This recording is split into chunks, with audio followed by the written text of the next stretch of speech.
Hello दोस्तों, स्वागत है आपका श्री गुरु एकेडमी में। मैं मनु वर्मा आपका शुक्रिया हार्दिक अभिनंदन करता हूं। दोस्तों, आज का जो हमारा टॉपिक है उसमें हम बाल विकास एवं पेडागोजी के कुछ इम्पोर्टेंट क्वेश्चंस कराने वाले हैं जो आपके सीटेट पेपर 1 के लिए बहुत ही ज़्यादा इम्पोर्टेंट होने वाले हैं। ठीक है। और दोस्तों, एक चीज़ याद रखिए, आपका जो एग्ज़ाम है सीटेट का 5 जुलाई के लिए, ठीक है। तो उसमें क्या है, अभी तक क्या था कि कुछ स्टेट ऐसे थे जो सहमति नहीं बना रहे थे एग्ज़ाम कराने के लिए, ठीक है। लेकिन उनमें से एक दिल्ली भी था, लेकिन दिल्ली ने अपनी सहमति दे दी है, दिल्ली ने सहमति दे दी है कि मैं एग्ज़ाम 5 जुलाई के लिए करा सकते हैं, ठीक है। तो आप ध्यान रखेंगे, तैयारी करते रहिए दोस्तों, आपका एग्ज़ाम 5 जुलाई के लिए हो सकता है। यहाँ पर आपकी संभावनाएं काफ़ी दिख रही हैं। इसका एक रीज़न ये हो सकता है कि आपको पता है कि सीटेट का जो एग्ज़ाम होता है वो 1 साल में 2 बार होता है, ठीक है। और यदि अभी अगर एग्ज़ाम नहीं हुआ तो ये एग्ज़ाम आपका अगस्त में होगा, ठीक है। और अगस्त में होगा, फिर जो नेक्स्ट एग्ज़ाम होगा आपका तो वो हो नहीं पाएगा 1 साल में, यानी कि उनका जो टारगेट है वो एकदम से कैंसिल हो जाएगा। इसीलिए दोस्तों वो करा देंगे, तो इसी चीज़ को ध्यान रखिए। अब हम बात करते हैं सीधे आज के टॉपिक की, तो चलिए चलते हैं आज के पहले प्रश्न पर, ठीक है। जी हाँ, बहुत ही इंपॉर्टेंट क्वेश्चंस होंगे दोस्तों। पहला क्वेश्चन आता है ये वाला, जी हाँ, बहुत इंपॉर्टेंट क्वेश्चन, ठीक है। जब सीखने वाला उपस्थित समस्या के हल में अक्षम होता है और आगे नहीं बढ़ पाता, उसे पाठ अथवा टिप्पणी की सहायता होती है। यह मनोविज्ञान अवधारणा है। यह किसकी ओर सहायता करती है? बताना है दोस्तों।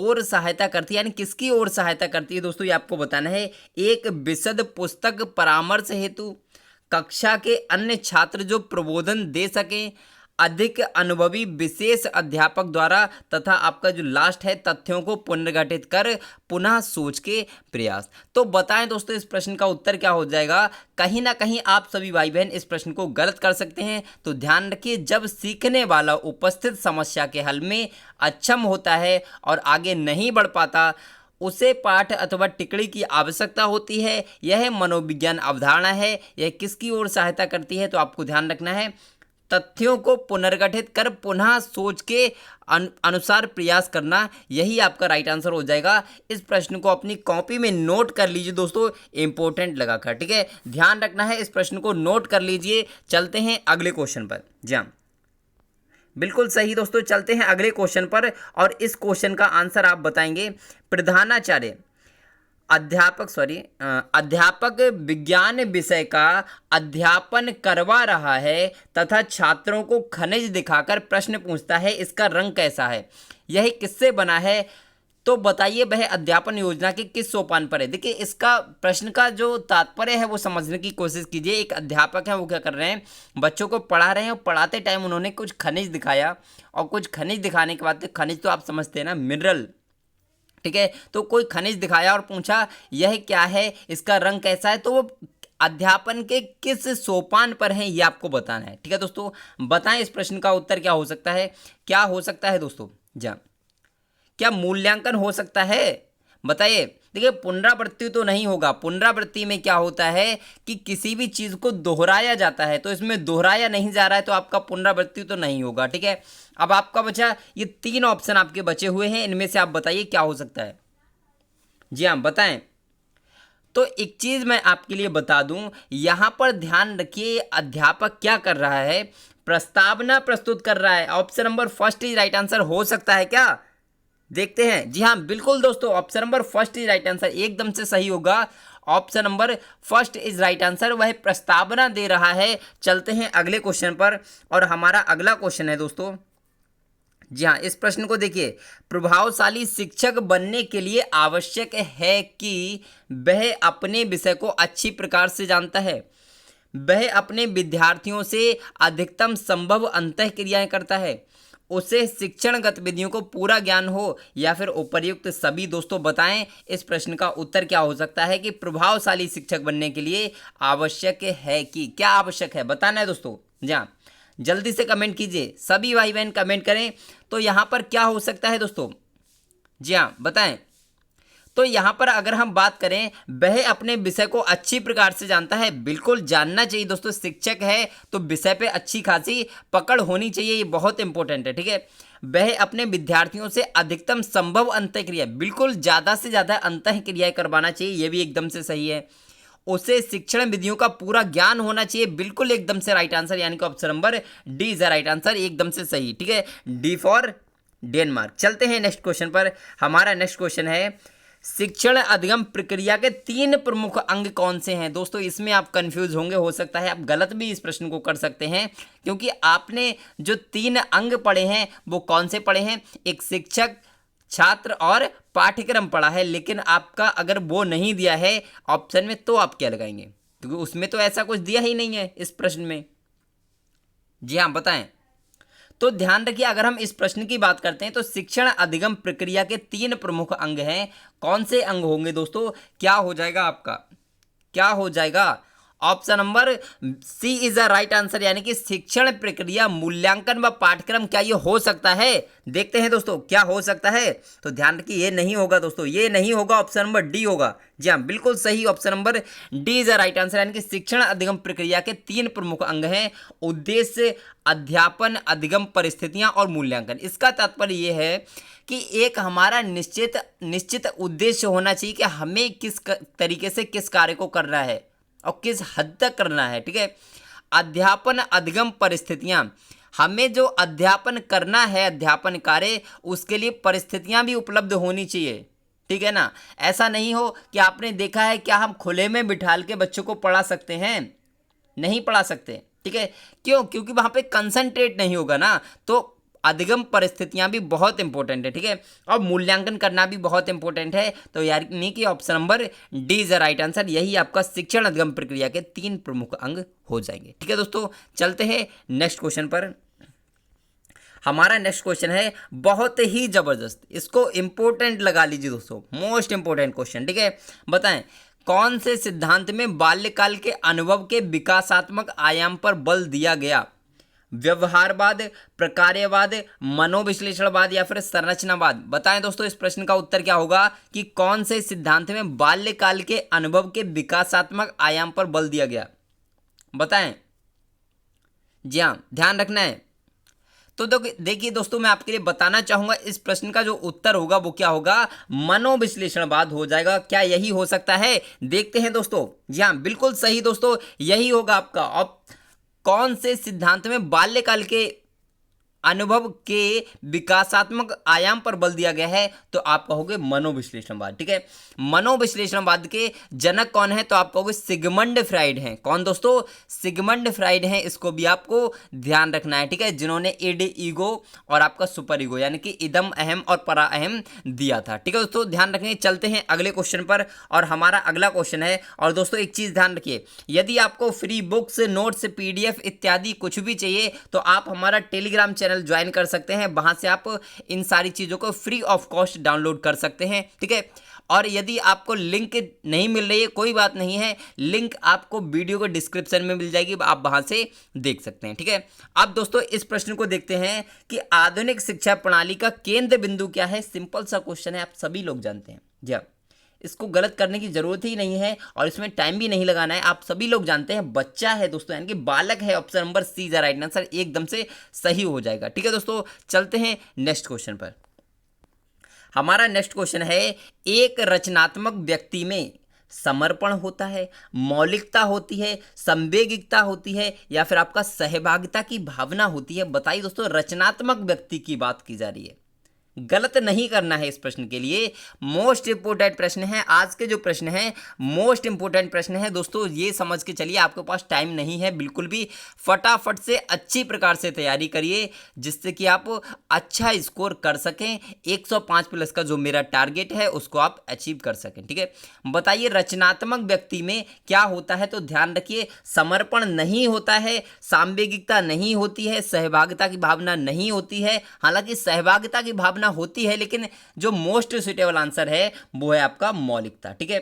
जो रचनात्मक व्यक्ति होता है उसमें मौलिकता का भाव सबसे अधिक पाया जाता है, यानी कि option number B is the right answer, एकदम से सही हो जाएगा। चलते हैं अगले क्वेश्चन पर। जी हाँ, हमारा अगला क्वेश्चन है, निम्नलिखित में से कौन सा सिद्धांत शिक्षण साधनों के चयन का मार्गदर्शन है?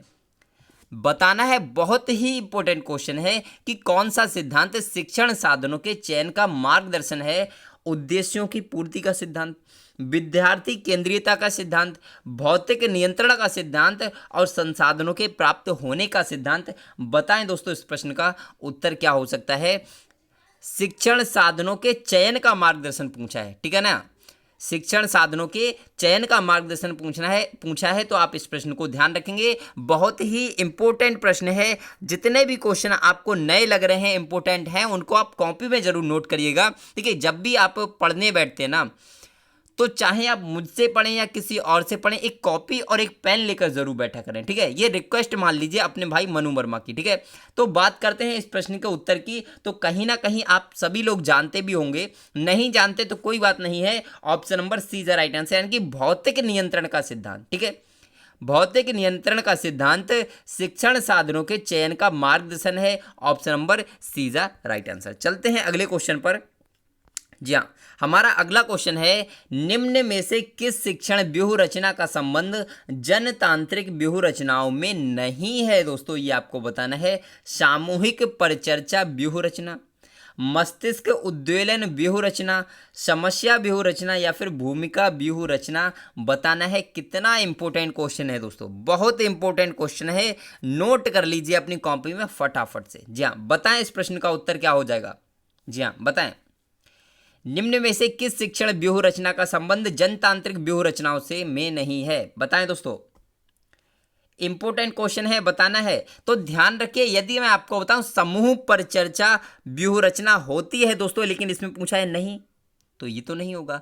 मस्तिष्क उद्वेलन व्यूह रचना, ये भी एकदम से सही है। समस्या व्यूह रचना ये भी होती है, लेकिन इस भूमिका व्यूह रचना नहीं होती दोस्तों। यही आपका option number D is the right answer हो जाएगा। चलते हैं अगले क्वेश्चन पर, और हमारा अगला क्वेश्चन है दोस्तों, जी हाँ, इस प्रश्न को देखिए, उसके बाद में स्लाइड को आपको छोटा कर दूंगा।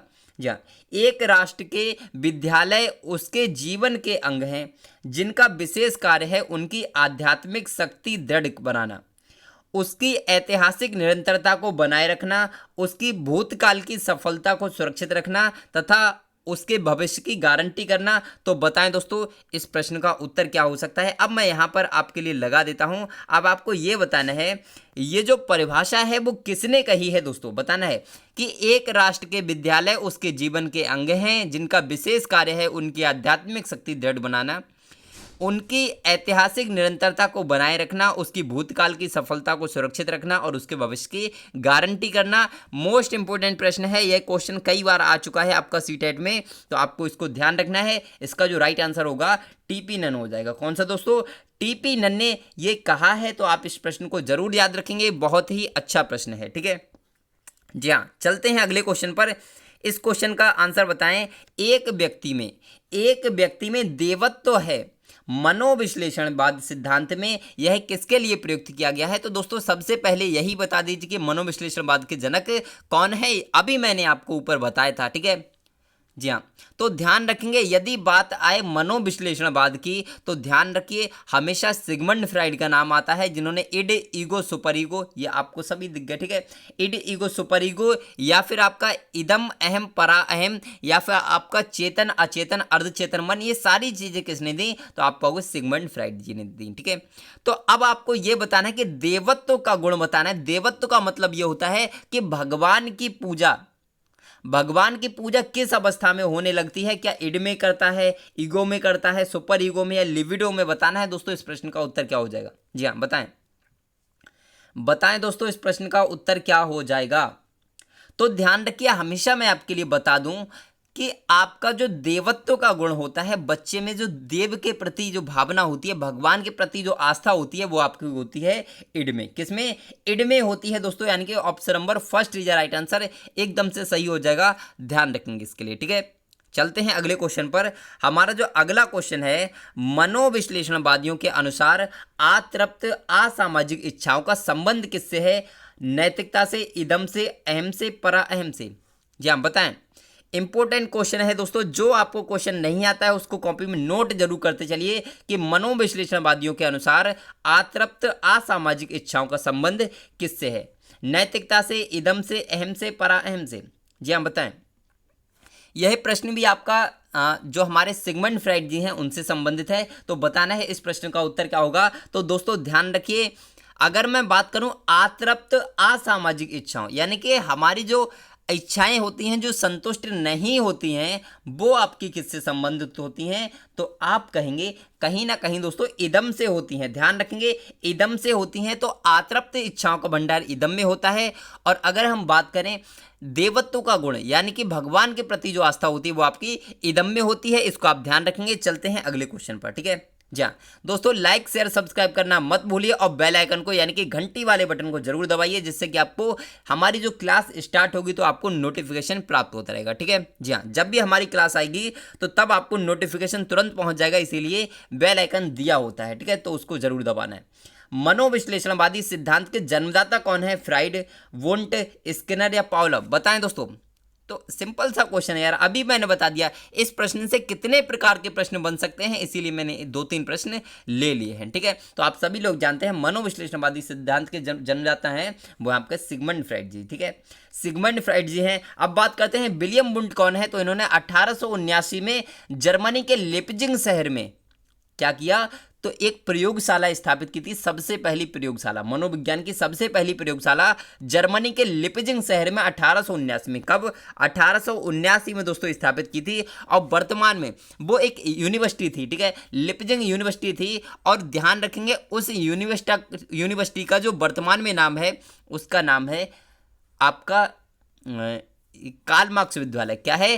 कार्ल मार्क्स विश्वविद्यालय है। तो आपको इसको भी ध्यान रखना है, ठीक है।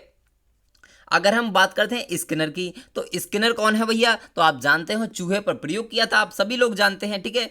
अगर हम बात करते हैं स्किनर, तो स्किनर का जो सिद्धांत है उसे क्या कहते हैं? तो आर टाइप थ्योरी कहते हैं। क्या कहते हैं? आर टाइप थ्योरी कहते हैं दोस्तों, ठीक है। अगला आता है पावलोव। तो पावलोव कौन है भैया? तो आप जानते हैं पावलोव ने किस पर प्रयोग किया था? कुत्ते पर प्रयोग किया था, ठीक है। और इनकी जो थ्योरी है उसे हम क्या कहते हैं? एस टाइप थ्योरी कहते हैं। ध्यान रखें, एस टाइप थ्योरी कहा जाता है। तो बताइए दोस्तों कितने सारे प्रश्न आपके यहां से बन सकते हैं। चलते हैं अगले क्वेश्चन पर, ठीक है। जी हाँ, इस प्रश्न को बताएं, किस मनोवैज्ञानिक अध्ययन विधि में प्रयोज्य यानी कि उत्तरदाता स्वयं प्रपत्र भरता है? दोस्तों कंफ्यूजन भरा सवाल है जिसे हम मोस्ट इंपोर्टेंट लगाकर अपनी कॉपी में नोट कर सकते हैं, ठीक है। किस मनोवैज्ञानिक अध्ययन विधि में प्रयोज्य यानी कि उत्तरदाता स्वयं प्रपत्र भरता है? प्रश्नावली में, क्यू शॉर्ट में, अनुसूची में, अवलोकन में? जी हाँ बताएं दोस्तों। एक सिंपल सा प्रश्न है जो आपको कंफ्यूज कर सकता है। कुछ भाई बहन कंफ्यूज हो जाएंगे और इधर उधर भटक जाएंगे, तो भटकना नहीं है, क्योंकि आप हैं मनु वर्मा के साथ जो एकदम से आपको एक्यूरेट तरीके से पढ़ाता है। तो प्रश्नावली इज द राइट आंसर। प्रश्नावली में क्या होता है? तो प्रयोज्य यानी कि जो उत्तर देने वाला होता है वो स्वयं क्या करता है? प्रपत्र को भरता है। ध्यान रखेंगे, इस प्रश्न के लिए मोस्ट इंपोर्टेंट क्वेश्चन है, ठीक है। आज के प्रश्न कैसे लग रहे हैं दोस्तों, एक बार कमेंट करके जरूर बताइए। एकदम से जबरदस्त लग रहे हैं ना? जल्दी कमेंट करके बताइए। और अच्छे लग रहे हो तो एक बार जय हिंद लिख दें दोस्तों, क्योंकि आप जानते हैं कि हमारे जो सैनिक हैं, हमारी जो भारत माता है, उसके लिए एक बार जय हिंद लिखना बहुत जरूरी है, ठीक है। तो बताएं कि बाल मनोविज्ञान संबंधित नहीं है, किससे संबंधित नहीं है? ये आपको बताना है। विकासात्मक अवस्था से, बालक की सामाजिक अंतःक्रिया से, परिपक्वता एवं आनुवंशिकता प्रभाव से, या फिर शारीरिक क्रियाओं से? बताना है कि बाल मनोविज्ञान संबंधित नहीं है दोस्तों। जिससे संबंधित नहीं है बस वो आपको बताना है। जी हाँ बताएं दोस्तों। जी हाँ, इस प्रश्न को ध्यान से करेंगे दोस्तों। सिंपल सा क्वेश्चन है लेकिन बहुत ही मोस्ट इंपोर्टेंट क्वेश्चन है। आप लोग गलत भी कर सकते हैं कुछ भाई बहन। सिंपल सा क्वेश्चन है लेकिन गलत कर सकते हैं, लेकिन गलत नहीं करना है, क्योंकि आप सभी लोग जानते हैं विकासात्मक अवस्था से संबंधित होता है, बालक की सामाजिक अंतःक्रिया से होता है। सबने बोला है भैया, खासतौर पर वाइगोस्की ने बोला है। और परिपक्वता एवं आनुवंशिकता प्रभाव से बिल्कुल सही है, लेकिन शारीरिक क्रियाओं से बाल मनोविज्ञान का संबंध नहीं है दोस्तों। यानी कि option number D is the right answer, एकदम से सही हो जाएगा। चलते हैं अगले क्वेश्चन पर। जी हाँ, हमारा अगला क्वेश्चन है, छात्रों में चोरी करने की आदत को कैसे दूर किया जा सकता है? ठीक है, तो यहां पर सबसे पहले ये बताइए, चोरी को किसने सही माना है? चोरी को किसने सही माना है? तो ध्यान रखें, वाइगोस्की ने चोरी को सही माना कि बच्चा चोरी करता है। हालांकि चोरी करना एक निगेटिव पॉइंट है, लेकिन वाइगोस्की ने बताया कि बच्चा चोरी करता है। ध्यान रखेंगे इस प्रश्न के लिए।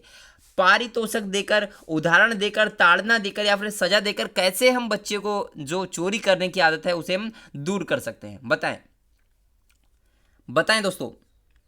जी हाँ, बहुत बढ़िया। तो यहाँ पर ध्यान रखेंगे दोस्तों, हमें क्या करना है, सजा नहीं देनी है, दंड नहीं देना है, ताड़ना नहीं है। ताड़ना का मतलब है उसे परेशान करना, प्रताड़ित करना, तो ऐसा नहीं होगा। ये दोनों तो गलत हो जाएंगे। अब पहला बच्चा पारितोषिक देकर, दूसरा है उदाहरण देकर। देखिए पारितोषिक का मतलब क्या है, उसे उपहार देकर यानी कि गिफ्ट देकर, तो ये गलत हो जाएगा, गिफ्ट नहीं देना है। और यानी कि option number B is the right answer. उसे अच्छे से अच्छे उदाहरण देंगे कि बेटा ये देखिए इन्होंने ऐसे चोरी की तो इनके साथ ये हुआ, अब अगर आप भी करोगे तो आपके साथ भी हो सकता है। इस तरीके से option number B is the right answer. चलते हैं नेक्स्ट क्वेश्चन पर। हमारा नेक्स्ट क्वेश्चन है, जी हाँ दोस्तों तैयारी जरूर करते रहे। मैं आपसे कहना चाहूंगा, एक बार फिर से कहूंगा कि आपका जो एग्जाम है कोई पता नहीं कब हो सकता है, ठीक है, क्योंकि सीबीएसई फुल मूड में है एग्जाम कराने के 5 जुलाई के लिए। वो आपका नहीं देखता कि आपको क्या प्रॉब्लम होगी, आपको कोरोना हो जाए तो आपको क्या होगा, उसे कोई मतलब नहीं। वो अपना ये देखता है कि मैंने जो टारगेट बनाया है कि उसे साल में 2 बार एग्जाम कराना है, तो वो उस चीज को कराने के लिए कटिबद्ध है, सॉरी प्रतिबद्ध है बिल्कुल, ठीक है। तो ध्यान रखेंगे, आप तैयारी करते रहें दोस्तों, ठीक है। एग्जाम जब होगा देखा जाएगा। निम्नलिखित में से शैक्षिक मनोविज्ञान का क्षेत्र नहीं है दोस्तों, ये आपको बताना है कौन सा नहीं है। बताएं।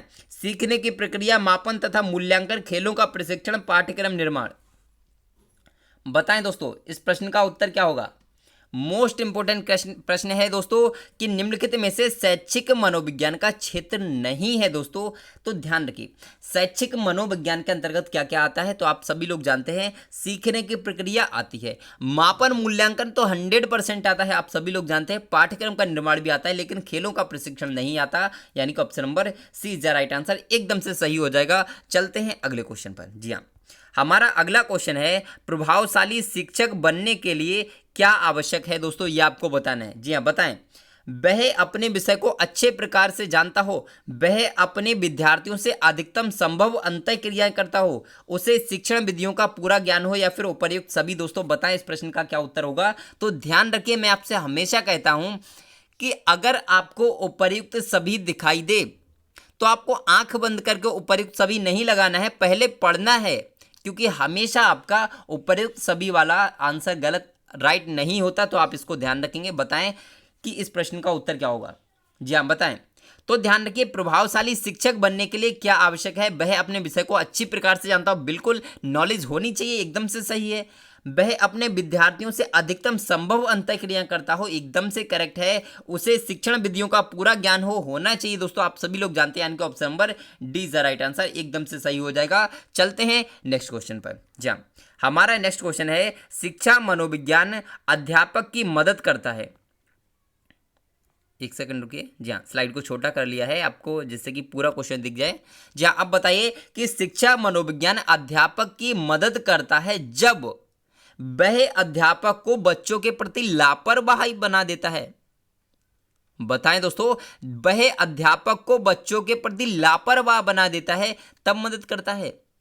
तो कहीं ना कहीं आप सभी लोग इस ऑप्शन को तो तुरंत काट दीजिए, क्योंकि ये तो एकदम से महा निगेटिव पॉइंट है। जैसे एक होता है नेगेटिव, एक होता है महा निगेटिव, जिसे हम देख के ही काट देते हैं, तो वो वाला है ये, ठीक है। वह अध्यापक को दर्शन शास्त्र और सामाजिक विज्ञान के प्रति उपेक्षित बना देता है, ये भी आपका एक नेगेटिव पॉइंट है, क्योंकि ये क्या कर रहा है, अवहेलना कर रहा है, उसको निगेटिविटी में लेकर जाने की बात कर रहा है, ठीक है। वह आवश्यक पर्यावरण को दूर रखता है, तो ये भी क्या है, देखिए उसको जो बच्चे को जो पर्यावरण मिलना चाहिए, या फिर शिक्षक को जो पर्यावरण मिलना चाहिए, तो पर्यावरण का मतलब ये नहीं है कि दोस्तों हमारा जो कहना चाहिए हमारा जो पेड़ पौधे ये सब मिलना चाहिए, ऐसा नहीं है। मतलब पर्यावरण का मतलब है उसका समाज, ठीक है, ध्यान रखना है। यानी कि option number D is the right answer. वह अध्यापक को अधिगम के नियमों तथा प्रक्रियाओं के प्रति एक वैज्ञानिक दृष्टिकोण प्रदान करता है, यानी कि option number D is the right answer. चलते हैं नेक्स्ट क्वेश्चन पर। हमारा नेक्स्ट क्वेश्चन है, जी हाँ, इस प्रश्न को बताएं कि निःशुल्क एवं अनिवार्य शिक्षा का बालकों का अधिकार 2009 के अंतर्गत किसी भी अध्यापक को निम्नलिखित में से किस कार्य के लिए नहीं लगाया जा सकता। मोस्ट इंपोर्टेंट क्वेश्चन है दोस्तों, ध्यान रखिए। आपको जो एनसीएफ है, एनसीएफ और आरटीई दोनों को बहुत अच्छे से पढ़ना है, क्योंकि यहां से बहुत सारे क्वेश्चंस आते हैं, ठीक है। जी हाँ बताइए, निःशुल्क एवं अनिवार्य शिक्षा का बालकों का अधिकार 2009 के अंतर्गत किसी भी अध्यापक को निम्नलिखित में से किस कार्य के लिए नहीं लगाया जा सकता, ध्यान रखना है। तो आप सभी को पता है एनसीएफ, यानी कि एनसीएफ जो हमारा एनसीएफ बताएं, नेशनल कैरिकुलम फ्रेमवर्क 2005 के अकॉर्डिंग बताया गया है कि हमेशा कितने कार्यों में लगाया जा सकता है, तो 3 कार्यों में लगाया जा सकता है। आप सभी लोग जानते हैं, जी हाँ, सभी लोग जानते हैं 3 प्रकार के कार्यों में अध्यापक को लगाया जा सकता है। तो अगर हम इस प्रश्न की बात करें, ठीक है, अगर हम इस प्रश्न की बात करते हैं तो 10 वर्ष पश्चात होने वाली जनगणना हमेशा अध्यापक करता है, उसे लगाया जा सकता है, ठीक है। आपदा राहत कार्य में, जी हाँ, आपदा राहत कार्य में लगाया जा सकता है, इसको भी ध्यान रखना है। चुनाव संबंधी कार्य में भी लगाया जा सकता है, लेकिन पल्स पोलियो कार्यक्रम में अब नहीं लगाया जा सकता है। ये पहले होता था, लेकिन अब अध्यापक का इस कार्य में, पल्स पोलियो के कार्यक्रम में कोई रोल नहीं है दोस्तों, यानी कि option number D is the right answer, क्योंकि इसमें पूछा है नहीं है, वो आपको बताना है, ठीक है। जी हाँ, बताएं दोस्तों। चलते हैं नेक्स्ट क्वेश्चन पर। और दोस्तों आपको क्वेश्चन अच्छे लग रहे हो तो एक बार लाइक कर सकते हैं, और लाइक शेयर सब्सक्राइब जरूर करें। देखिए शेयर आप मेरे लिए मत करिए, ठीक है। आपको सभी को पता है श्री गुरु एकेडमी जो आपका कोई चैनल नहीं है, मैंने हमेशा बोला है ये आपका एक परिवार है, और परिवार के लिए, और मैं कौन हूँ, परिवार का एक सदस्य हूँ। आपकी तरह जैसे आप एक सदस्य हैं वैसे ही मैं एक सदस्य हूँ। तो आप अपने परिवार के लिए कितना कर सकते हैं उतना करिए दोस्तों, ठीक है। तो ध्यान रखेंगे, शेयर जरूर करें। बताते हैं इस प्रश्न को कि अपने शिष्य के संवेगात्मक विकास के लिए अध्यापक को चाहिए कि, क्या चाहिए अध्यापक को, वह शिष्य के माता पिता का स्थान हड़पने की कोशिश ना करे। ये तो बहुत ही रोचक प्रश्न हो गया, ठीक है। तो ये आप तुरंत काट देंगे, समझते हैं आप कि वह शिक्षक के माता पिता का स्थान हड़पने की कोशिश ना करे, ये संवेग से रिलेटेड है, बिल्कुल गलत है दोस्तों। अगला हम बात करते हैं, वह अपने शिष्य के प्रति प्रेम व स्नेह विकसित करे, बिल्कुल सही है, लेकिन इससे भी मोस्ट सुटेबल आंसर मिल सकता है। आपको ऑप्शन से सारे पढ़ने हैं दोस्तों, ये चीज़ हमेशा ध्यान रखिए। कभी भी जल्दबाजी में आपने देखा कि पहला ऑप्शन हमारा सही है बस लगा दो, ऐसा नहीं करना है। जितने भी ऑप्शंस हैं, 4 ऑप्शन हैं, 4 ऑप्शंस को बहुत क्लियरली पढ़ना है, उसके बाद ही ऑप्शन टिक लगाना है, ठीक है। जी हाँ, बताएं। वह अपने, ये हो सकता है, अगला देखेंगे, वह अपने शिष्य की शरारत के प्रति भी प्रेम का रवैया अपना, बिल्कुल गलत है दोस्तों।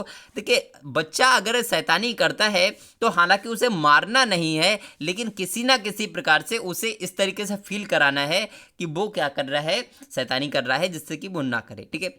अपने को चुनिंदा शिष्यों के प्रति पक्षतापूर्ण व्यवहार करें, पक्षपात नहीं करना है, यानी कि option number B is the right answer, एकदम से सही हो जाएगा। चलते हैं नेक्स्ट क्वेश्चन पर। जी हाँ, बिल्कुल सही दोस्तों। चलते हैं नेक्स्ट क्वेश्चन पर। इस क्वेश्चन को बताइए, कोहल वर्ग के अनुसार सही और गलत के प्रश्न के बारे में निर्णय लेने में शामिल चिंतन प्रक्रिया को क्या कहा जाता है? सहयोग की नैतिकता, नैतिक तर्कणा, नैतिक यथार्थवाद, या फिर नैतिक दुविधा। बताएं दोस्तों, यह प्रश्न आपका बहुत ही इंपॉर्टेंट है, इसको मोस्ट इंपॉर्टेंट लगा लीजिए, ठीक है, क्योंकि यहां से बहुत सारे प्रश्न आते हैं। कोहल वर्ग, देखिए कुछ आपके जो टॉपिक हैं वो बहुत ही ज़्यादा इंपॉर्टेंट हैं, जैसे कि मैं आपको बताना चाहूँगा, आपका NCERT 2, ये 2 आपको बहुत अच्छे से पढ़ना है, ठीक है।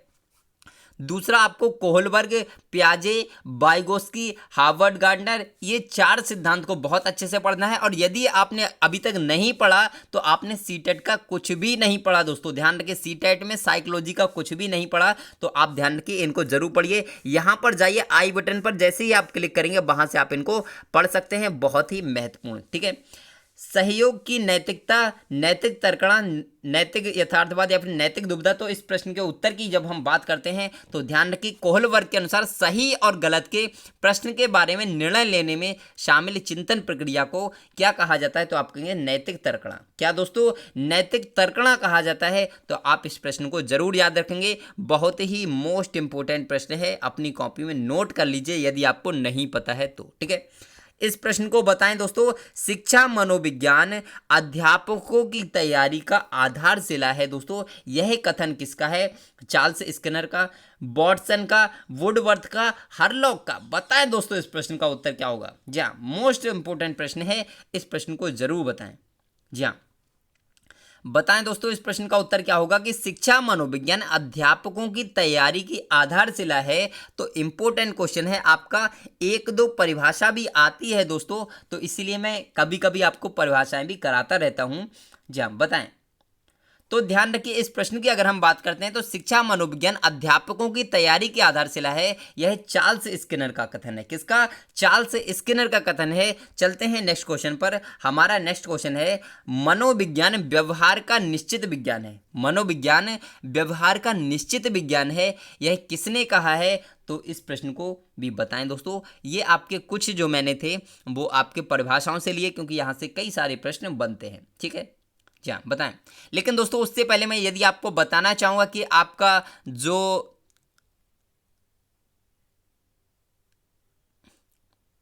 हेलो जी हाँ, चलिए थोड़ी सी मिस हो रहा था, आवाज़ नहीं, थोड़ी सी प्रॉब्लम हो रही थी, तो ध्यान रखिए। यहाँ पर मैं आपको बताना चाहूँगा कि आप इस प्रश्न को बहुत ही अच्छे से करें, और प्रश्न को करने से पहले एक बार सभी भाई बहन, जितने भी भाई बहन लाइव देख रहे हैं, वो सभी एक बार लाइक, शेयर, सब्सक्राइब और बेल आइकन को जरूर प्रेस करें, जिससे कि क्या हो दोस्तों, आपका परिवार और ज़्यादा बड़ा हो। ठीक है, और आपको भी एकदम से अच्छा फील हो। अब बात करते हैं इस प्रश्न की, तो ध्यान रखिए मनोविज्ञान व्यवहार का निश्चित विज्ञान है, ये किसने कहा? तो ये आपका वॉटसन जी ने कहा था। किसने? वॉटसन ने कहा था, तो इसको भी आप ध्यान रखेंगे। और वॉटसन का एक और कथन बहुत फेमस है। क्या कथन है दोस्तों? इनका कथन है, वॉटसन ने कहा था कि मुझे आप नवजात शिशु दे दो, मैं उसे डॉक्टर, वकील, इंजीनियर, चोर, लफंगा जो चाहूं बना दूंगा। दोस्तों ध्यान रखना है दोस्तों। ठीक है, ठीक है, ऐसा नहीं बोला, चोर लफंगा तो नहीं बोला, हालांकि चोर बोला था, लेकिन आप ध्यान रखना है कि उन्होंने क्या बोला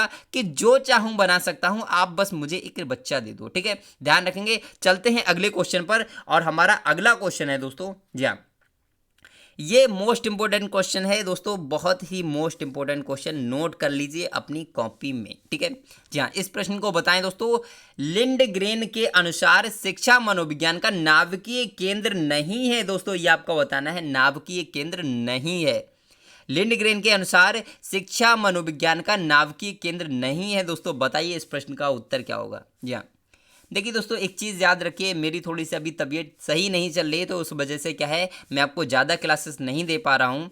अभी इसके बाद आपको 9 बजे क्लास मिलेगी, तो आप सभी भाई बहन 9 बजे क्लास में ज़रूर आएँ। वो सेशन आपके लिए बहुत इंपॉर्टेंट होने वाला है, क्योंकि उसमें हम आपके लिए ऐसा कराने वाला है जहाँ से आपके लिए कम से कम 10 नंबर से और 15 नंबर के बीच में आपका कवर होगा, गारंटेड दोस्तों। ठीक है, तो बताएंगे इस प्रश्न का उत्तर क्या होगा कि लिंडग्रेन के अनुसार शिक्षा मनोविज्ञान का नाभिकीय केंद्रीय क्षेत्र नहीं है। दोस्तों क्या नहीं है? तो ध्यान रखना है, अधिगम विषय वस्तु।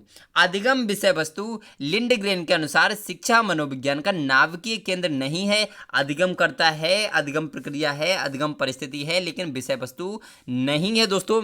तो आपको इसको ध्यान रखना है। ठीक है, अब दोस्तों एक चीज़ आपको बताना है कि आपको जो 25 क्वेश्चंस कराए हैं, टॉप 25, ये आपके सीटेट के लिए बहुत ज़्यादा मोस्ट इंपॉर्टेंट है, और आपको ये कैसे लगे कमेंट करके ज़रूर बताइए। और दूसरी चीज़, कितने क्वेश्चंस आप इसमें कर पाए वो भी आप कमेंट करके ज़रूर बताना है। ठीक है दोस्तों, तो आज के लिए बस इतना ही रखते हैं, फिर मिलते हैं एक नेक्स्ट वीडियो में नेक्स्ट टॉपिक के साथ। कब दोस्तों? तो 9 बजे आना मत भूलिए दोस्तों।